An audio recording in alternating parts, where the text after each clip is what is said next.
Aotearoa, and welcome to Monday's Economy Watch, where we follow the economic events and trends that affect Aotearoa.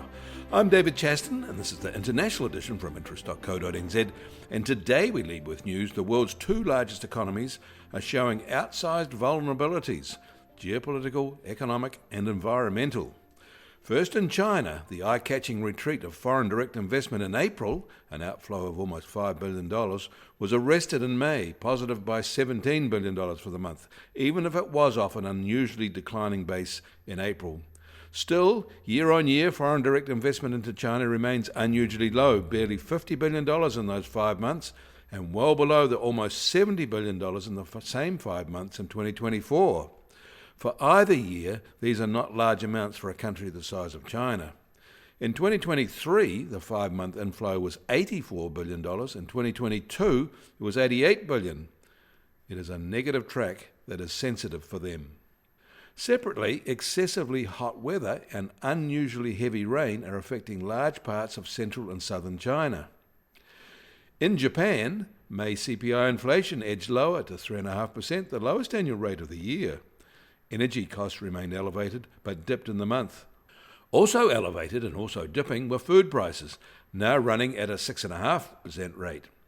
However, within that, rice prices are almost double year-ago levels, a very high-profile marker that worries everyone.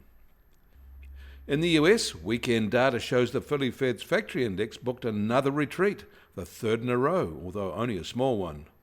They aren't yet benefiting from reshoring. New order levels fell, and price increases reported continued at a high level, although the pace eased somewhat in this latest update.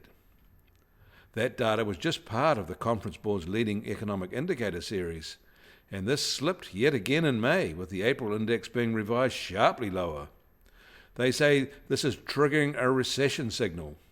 Industrial production was the weakest contributor to the index in May. Listeners may not be surprised that a Trump tariff tax recession is on the way for the US, but we probably should brace for global consequences in 2025. It could be tougher than anticipated. And at least one influential Fed governor thinks they will have to start cutting rates soon to lean against the recession threat. A July cut is what he's suggesting, saying, quote, "I think we've got room to bring it down, and then we can kind of see what happens with inflation," unquote.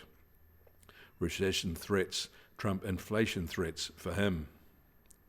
But inflation threats may be just starting.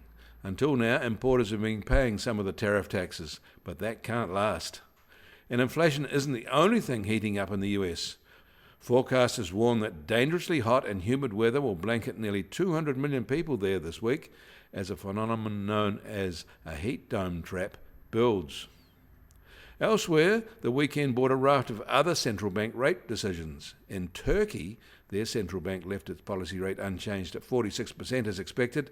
You may recall they raised it 350 basis points at their May review. Meanwhile, at the Bank of England, their governors voted 6-3 to keep their policy rate steady at 4.25% at its June meeting.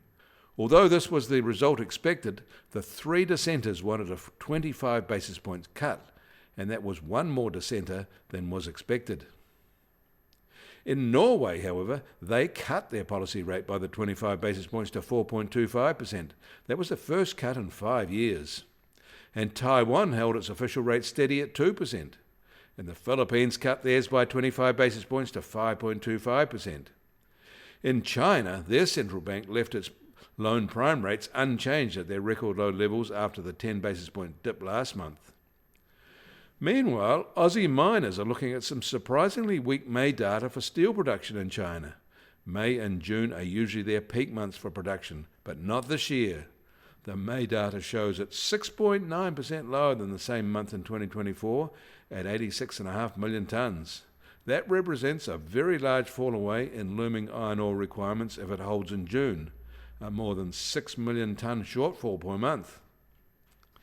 In the week ahead, we're watching for what a raft of early June PMIs tell us about the global economy.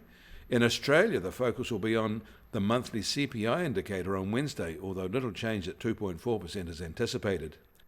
Here, there will be key updates for the mortgage market activity on Friday. And in the US, Fed boss Powell will be testifying before Congress, and Trump is sure to have his attack dogs primed for that. Data on American durable goods orders are due, recovering from the sharp April drop as expected, along with the May trade deficit data. No improvement is expected there. The US Treasury 10-year yield is now at 4.38% and unchanged from Saturday, and the price of gold will start today at $3,367 an ounce, up $2 from Saturday. American oil prices are little changed at just on $74, while the international Brent price is still just over $77 a barrel. And the Kiwi dollar is now just on 59.7 US cents, little change from Saturday. Against the Aussie, we're holding at 92.5 Australian cents. Against the euro, we're still at 51.8 euro cents. That all means our trade weighted index starts today at just on 67.7 and unchanged from Saturday. And the Bitcoin price starts today at $99,713, down 3.5% from Saturday. It's lowest since early May. Volatility of the past 24 hours has been moderate, just over plus or minus 2.2%. The fall in the Bitcoin price is the least of what other crypto prices are shifting. Generally, stable coins are holding at only very minor losses, but Binance is down 5.8% from a week ago. Bitcoin Cash is down 1.8% on the same basis. The official Trump coin is down 14.8%, and Ether is down 14%. You can get more news affecting the economy in New Zealand from interest.co.nz. Kia ora, I'm David Chaston. Do this again tomorrow.